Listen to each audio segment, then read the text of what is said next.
पांच खबर पैनी नजर हमारे खास कार्यक्रम में आपका स्वागत है। मैं हूं आपके साथ दिनेश कुमार। चर्चा करेंगे खास खबरों पर, लेकिन पहले एक नजर हेडलाइंस पर। बीजेपी विधायक नंद किशोर गुर्जर ने सीएम योगी को हटाने की मांग की, केशव प्रसाद मौर्य को समर्थन। संभल में शाही जामा मस्जिद के सदर को किया गिरफ्तार, सीओ अनुज चौधरी बोले इलाके में शांति बहाल। जस्टिस यशवंत वर्मा केस में सीजेआई संजीव खन्ना हुए आग बबूला, कहा कोर्ट के सामने पेश करो सबूत। महाराष्ट्र में अजीत पवार संग शरद पवार की मुलाकात, शिवसेना ने किया ताबड़तोड़ हमला।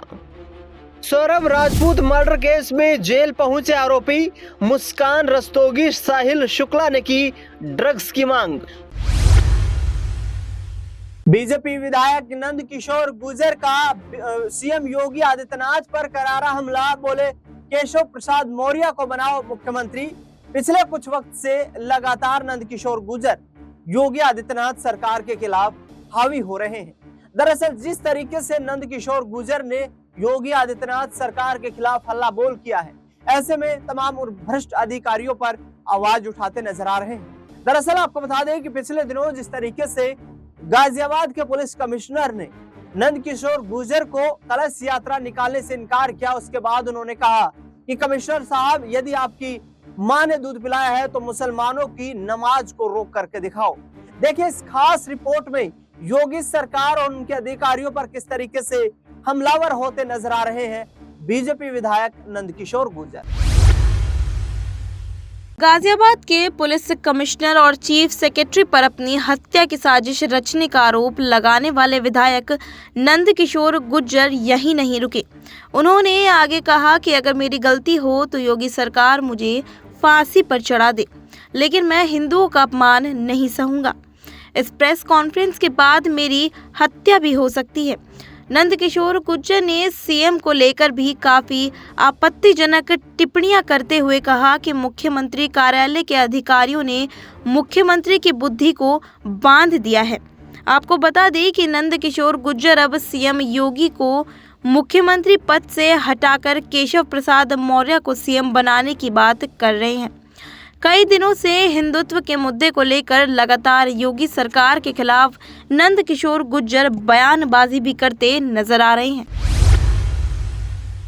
संभल की शाही जामा मस्जिद के सदर इमाम अली को गिरफ्तार कर लिया है। दरअसल जिस तरीके से जफर इमाम अली को गिरफ्तार किया है, उसके बाद इलाके में सन्नाटे का माहौल देखने को मिल रहा है। आपको बता दें कि 24 नवंबर 2024 को जो घटना संभल में हुई थी, उस घटना को देखते हुए लगातार ये सवाल उठ रहे थे कि आखिरकार इसमें इमाम यानी कि जो मौलाना थे मस्जिद के, उनका कितना बड़ा हाथ है।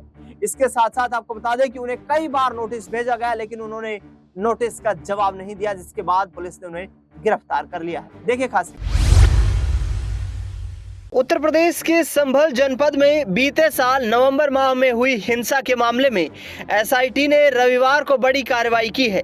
एसआईटी ने इस मामले में पूछताछ के बाद जामा मस्जिद के प्रमुख सदर जफर अली को गिरफ्तार कर लिया है। इससे पहले कई बार नोटिस देकर जफर अली को तलब किया गया था, लेकिन वे हाजिर नहीं हो रहे थे।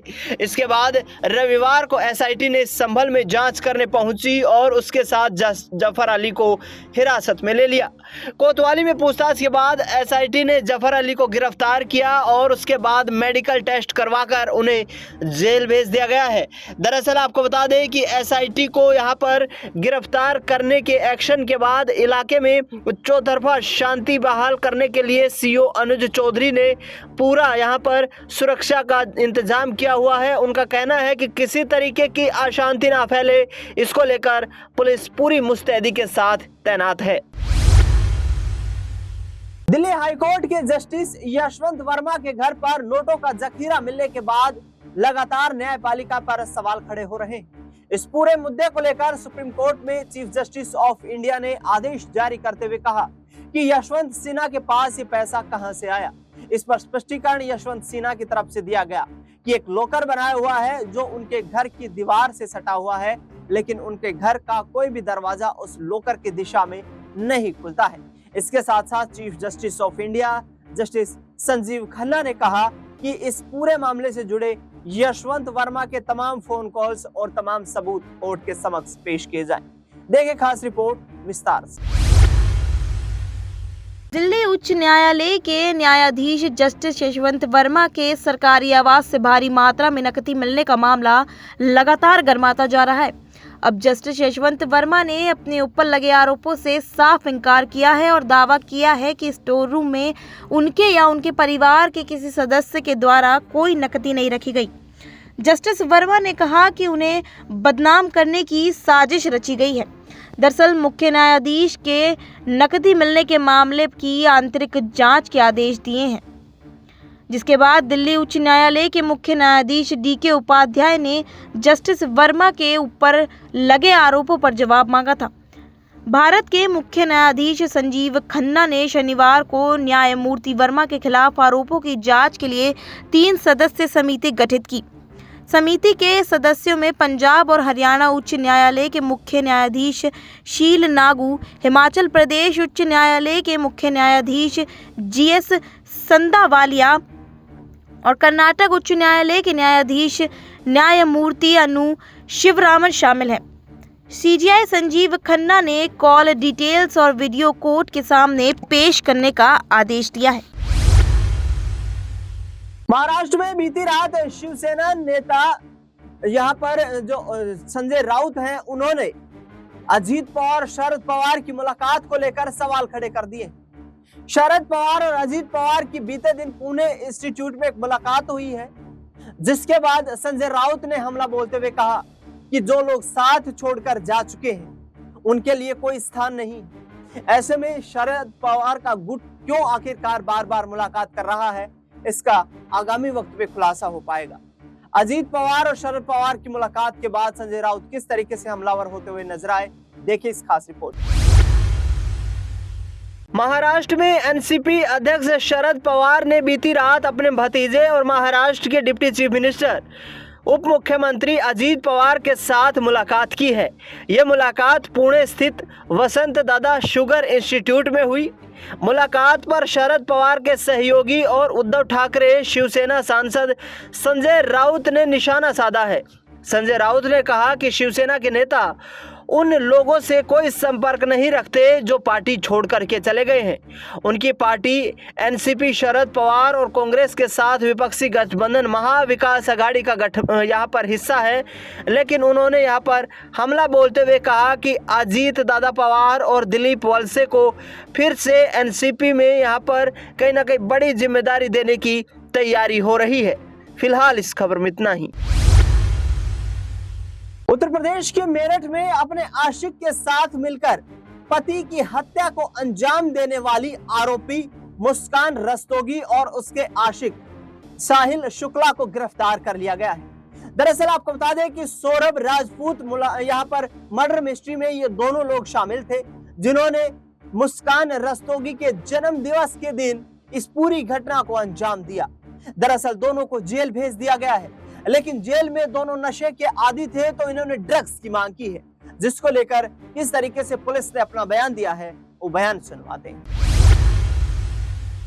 मेरठ में हुए सौरभ हत्याकांड में गिरफ्तार साहिल और मुस्कान मामले में एक नया मोड़ सामने आया है। मीडिया रिपोर्ट्स के मुताबिक दोनों जेल में नशे की तड़प से बेचैन हैं। जेल अधीक्षक विदेश राज शर्मा के अनुसार दोनों को जेल के अंदर मौजूद नशा मुक्ति केंद्र में उन्हें काउंसलिंग दी जा रही है। सूत्रों के मुताबिक साहिल और मुस्कान पिछले 2 रातों से ठीक से सो नहीं पाए हैं। खाने पीने में भी दोनों आनाकानी कर रहे हैं। हालांकि जेल में कराए गए चिकित्सीय परीक्षण में दोनों का स्वास्थ्य सामान्य पाया गया है, लेकिन नशे के लक्षण मिले हैं। जेल प्रशासन की रिपोर्ट के अनुसार अभी तक साहिल और मुस्कान से मिलने कोई नहीं आया है। जेल अधीक्षक ने बताया कि दोनों को लगातार काउंसलिंग दी जा रही है ताकि वे नशे की लत से बाहर निकल सकें और मानसिक रूप से स्थिर रह सकें।